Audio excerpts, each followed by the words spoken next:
اعوذ باللہ من الشیطان الرجیم، بسم اللہ الرحمن الرحیم۔ کیسے ہیں آپ سب لوگ؟ امید ہے آپ لوگ خیریت سے ہوں گے، رمضان کا مہینہ اچھا گزر رہا ہوگا۔ آپ لوگوں کو اگر میری ویڈیوز پسند آ رہی ہیں تو پلیز میرے چینل کو سبسکرائب کریں، اس کو شیئر کریں تاکہ اللہ کی بات زیادہ سے زیادہ لوگوں تک پہنچ سکے۔ ہم لوگوں نے سورہ بقرہ کی جتنی بھی اب تک تفسیر پڑھی ہے، اس میں اللہ تعالیٰ نے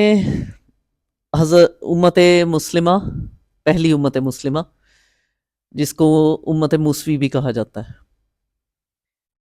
کچھ لوگ آج کل یہ سمجھتے ہیں کہ امت مسلمہ ایک ہی ہے، یعنی کہ ہم لوگ امت محمدیہ امت مسلمہ ہیں، لیکن اللہ تعالیٰ نے قرآن پاک میں واضح طور پر یہ کہا ہے کہ جو بنی اسرائیل ہے اس کی جو پوری شاخ ہے،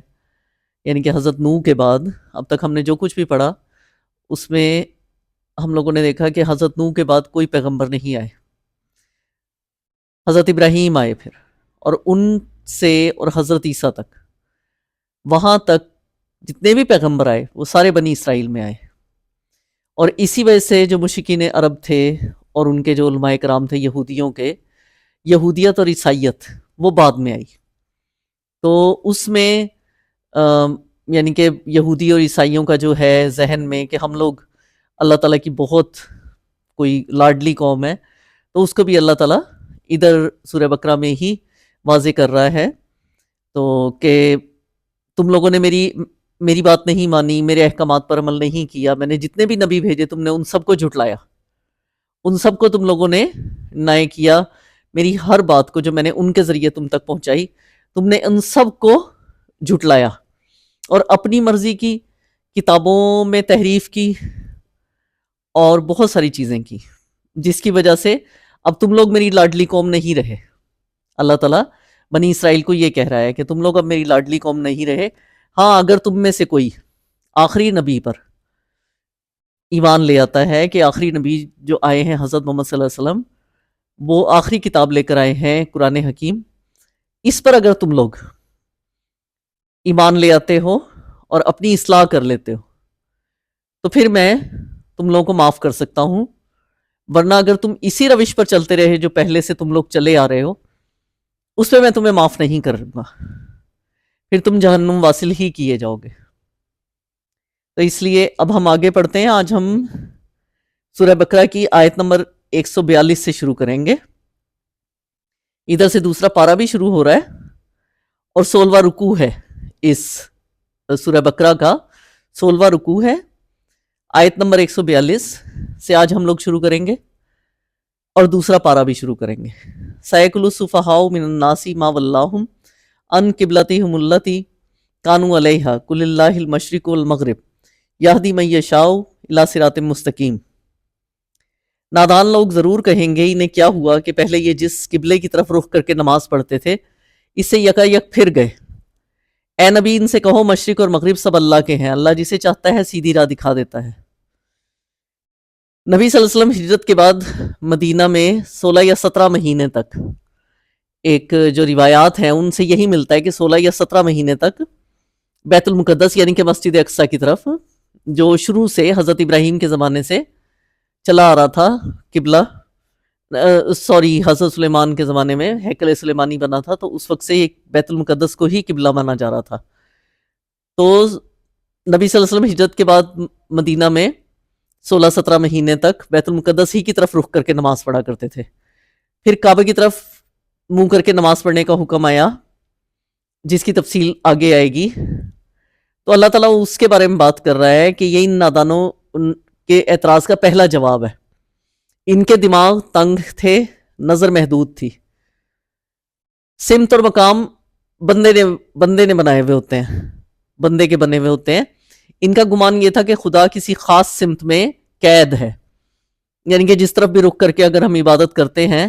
تو اس جگہ پر اللہ تعالیٰ قید ہے۔ اس لیے سب سے پہلے ان کے جاہلانہ اعتراض کی تردید میں یہی کہا گیا کہ مشرق اور مغرب سب اللہ کے ہیں، کسی سمت کو قبلہ بنانے کے معنی یہ نہیں ہے کہ اللہ اسی طرف ہے۔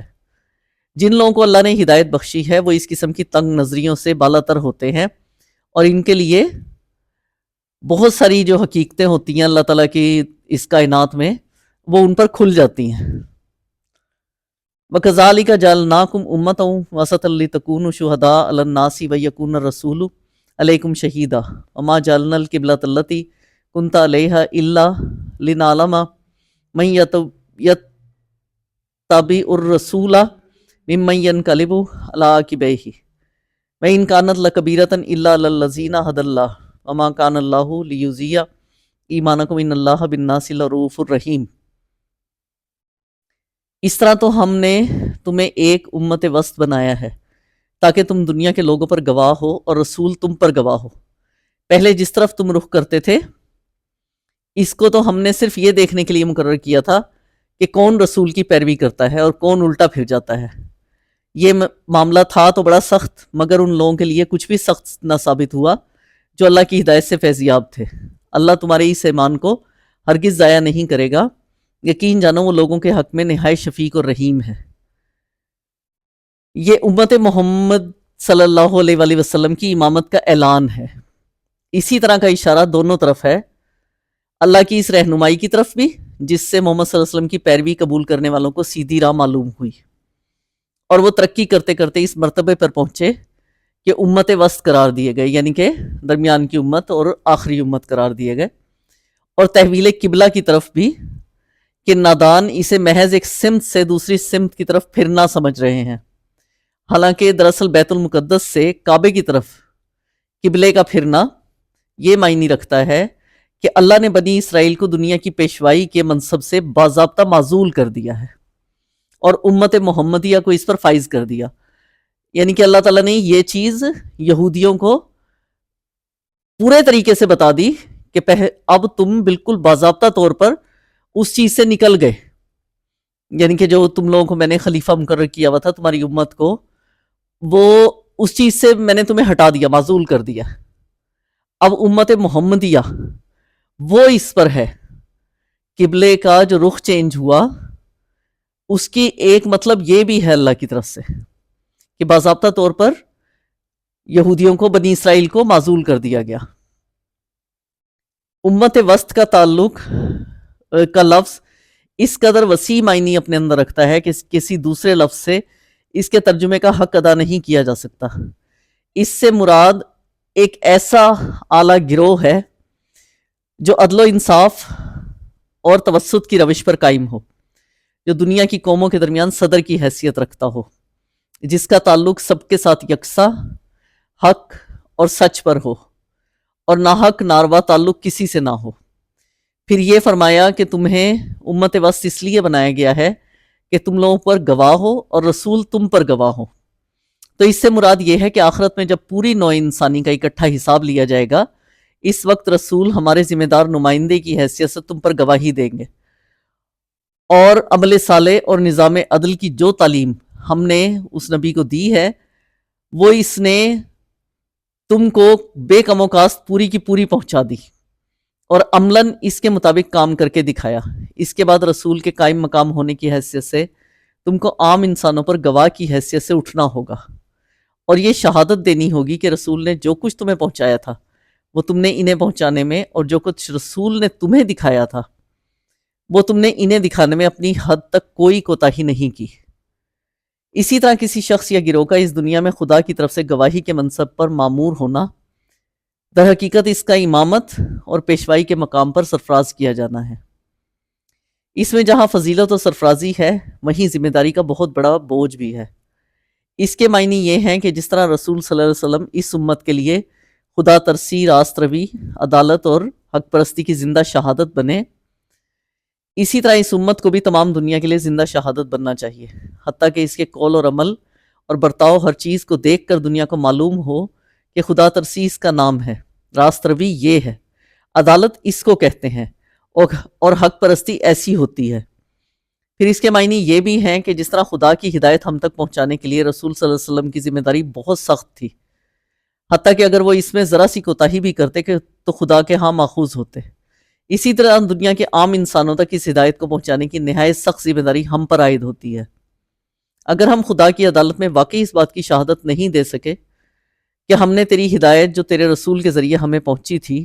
تیرے بندوں تک پہنچانے میں ہم نے کوتاہی نہیں کی، تو ہم بہت بری طرح پکڑے جائیں گے، اور یہی امامت کا فخر ہمیں وہاں لے ڈوبے گا۔ ہماری امامت کے دور میں ہماری واقعی کوتاہیوں کے سبب خیال اور عمل کی جتنی گمراہیاں دنیا میں پھیلی ہوئی ہیں اور جتنے فساد اور فتنے خدا کی زمین پر برپا ہوئے ہیں، ان سب کے لیے شر اور شیاطین، ان جن و انس کے ساتھ ساتھ ہم بھی ماخوذ ہوں گے۔ ہم سے پوچھا جائے گا کہ جب دنیا میں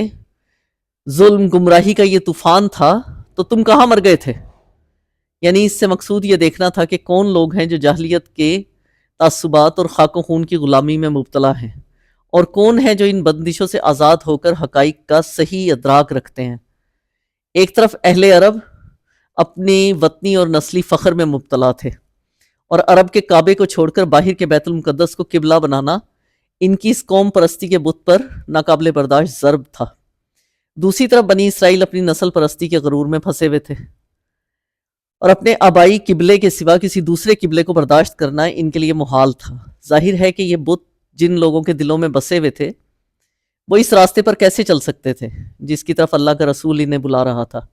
اس لیے اللہ نے ان بت پرستوں کو سچے حق پرستوں سے الگ چھانٹ دینے کے لیے پہلے بیت المقدس کو قبلہ مقرر کیا، تاکہ جو لوگ عربیت کے بت کی پرستش کرتے ہیں وہ الگ ہو جائیں۔ پھر اس قبلے کو چھوڑ کر کعبہ کو قبلہ بنایا، تاکہ جو اسرائیلیت کے پرستار ہیں وہ بھی الگ ہو جائیں۔ اس طرح صرف وہ لوگ رسول کے ساتھ رہ گئے جو کسی بت کے پرستار بھی نہیں تھے، صرف اور صرف اللہ کے پرستار تھے۔ قد نرا تقلب وجهک فی السماء فلنولینک قبلۃ ترضاها فولی وجهک شطر المسجد الحرام وحیث ما کنتم فولوا وجوہکم شطرہ وان الذین اوتوا الکتاب لیعلمون انہ الحق من ربہم وما اللہ بغافل عما یعملون۔ یہ تمہارے منہ کا بار بار آسمان کی طرف اٹھنا ہم دیکھ رہے ہیں، لو ہم اسی قبلے کی طرف تمہیں پھیرے دیتے ہیں جسے تم پسند کرتے ہو۔ مسجد حرام کی طرف رخ پھیر دو، اب جہاں کہیں تم ہو اسی کی طرف منہ کر کے نماز پڑھا کرو۔ یہ لوگ جنہیں کتاب دی گئی تھی خوب جانتے ہیں کہ یہ حکم ان کے رب کی ہی طرف سے ہے اور برحق ہے، مگر اس کے باوجود جو کچھ یہ کر رہے ہیں اللہ اس سے غافل نہیں ہے۔ یہ ہے وہ اصل حکم جو تحویل قبلہ کے بارے میں دیا گیا تھا۔ یہ حکم رجب یا شعبان 2 ہجری میں نازل ہوا تھا۔ ابن سعد کی روایت ہے کہ نبی صلی اللہ علیہ وسلم بشن بن برا بن معرور کے ہاں دعوت پر گئے ہوئے تھے۔ وہاں ظہر کا وقت آ گیا اور آپ لوگوں کو نماز پڑھانے کے لیے کھڑے ہو گئے۔ 2 رکعتیں پڑھا چکے تھے کہ تیسری رکعت میں یکا یک وحی کے ذریعے سے یہ آیت نازل ہوئی جو ابھی اوپر میں نے پڑھی ہے، اور اسی وقت آپ اور آپ کی اقتداء میں جماعت کے تمام لوگ بیت المقدس سے کعبے کی طرف رخ پھیر گئے۔ اس کے بعد مدینہ اور اطراف مدینہ میں اس کی عام منادی کر دی گئی۔ برا بن عازب کہتے ہیں کہ ایک جگہ منادی کی آواز اس حالت میں پہنچی کہ لوگ رکوع میں تھے۔ حکم سنتے ہی سب کے سب اسی حالت میں قبلے کی طرف مڑ گئے، کعبے کی طرف مڑ گئے۔ انس بن مالک کہتے ہیں کہ بنی سلمہ میں یہ اطلاع دوسرے روز صبح کی نماز کے وقت پہنچی۔ لوگ 1 رکعت پڑھ چکے تھے اور ان کے کانوں میں آواز پڑی، خبردار رہو، قبلہ بدل کر کعبے کی طرف کر دیا گیا ہے۔ سنتے ہی پوری جماعت نے اپنا رخ بدل دیا۔ خیال رہے کہ بیت المقدس مدینے سے عین شمال میں ہے اور کعبہ بالکل جنوب میں۔ نماز با جماعت پڑھتے قبلہ تبدیل کرنے میں لا محالہ امام کو چل کر مقتدیوں کے پیچھے آنا پڑا ہوگا، اور مقتدیوں کو صرف رخ ہی نہ بدلنا پڑا ہوگا بلکہ کچھ نہ کچھ انہیں بھی چل کر اپنی صفیں درست کرنی پڑی ہوں گی۔ اور یہ جو فرمایا کہ ہم تمہارے منہ کا بار بار آسمان کی طرف اٹھنا دیکھ رہے ہیں، اور یہ کہ ہم اسی قبلے کی طرف تمہیں پھیرے دیتے ہیں جسے تم پسند کرتے ہو، اس سے صاف پتہ چلتا ہے کہ تحویل قبلہ کا حکم آنے سے پہلے نبی صلی اللہ علیہ وسلم اس کے منتظر تھے۔ آپ خود یہ محسوس فرما رہے تھے کہ بنی اسرائیل کی امامت کا دور ختم ہو چکا ہے، اور اس کے ساتھ ساتھ بیت المقدس کی مرکزیت بھی رخصت ہو گئی ہے۔ اب اصل مرکز ابراہیمی کی طرف رخ کرنے کا وقت آ گیا ہے۔ مسجد حرام کے معنی ہے حرمت اور عزت والی مسجد۔ اس سے مراد وہ عبادت گاہ ہے جس کے وسط میں خانہ کعبہ واقع ہے۔ کعبے کی طرف رخ کرنے کا مطلب یہ نہیں ہے کہ آدمی خواہ دنیا کے کسی کونے میں ہو، اسے بالکل ناک کی سیدھ میں کعبے کی طرف رخ کرنا چاہیے۔ ظاہر ہے کہ ایسا کرنا ہر شخص کے لیے